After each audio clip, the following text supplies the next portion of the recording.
के छ हो साथी हो हालचाल हल्लीचल्ली मेरो चाहिँ सबै ठिक छ।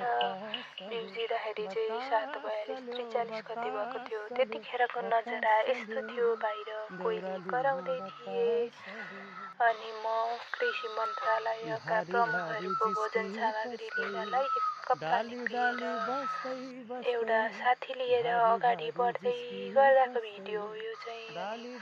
मकै राम्रै फलेको रहेछन् हेर्दै हामी उकालो लाग्यौँ।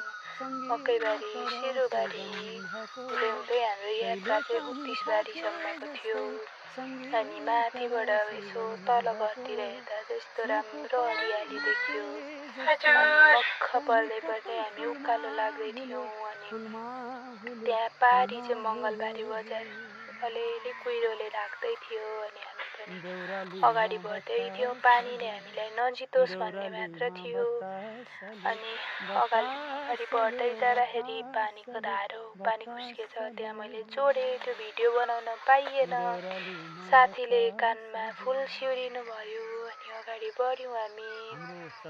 अब यहाँ भारी बोक्न लाग्दाखेरि चाहिँ उहाँ टोकोमाथि चढ्न खोज्दै हुनुहुन्थ्यो। म चाहिँ सक्दिनँ भनेर नदिएका कारणले रिसाएर उहाँ अघि लाग्नुभयो अनि चुइटी भारी बोकेर म ओह्रालो झरेँ। झन्डै लडिनँ। अब लडेको भिडियो चाहिँ लडेकी थियो भने पनि भिडियो बनाउन अब हुँदैन थियो, ठिकै भयो नलडेर।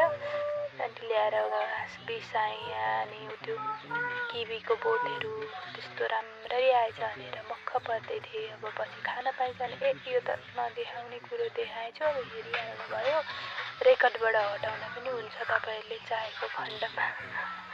अनि दुईबारी घाँस आयो। यसो भित्र किचनतिर चियाको खाना चाहिँ पाकेर ठिक्क भइरहेको रहेछ। आजलाई हस् त, धन्यवाद।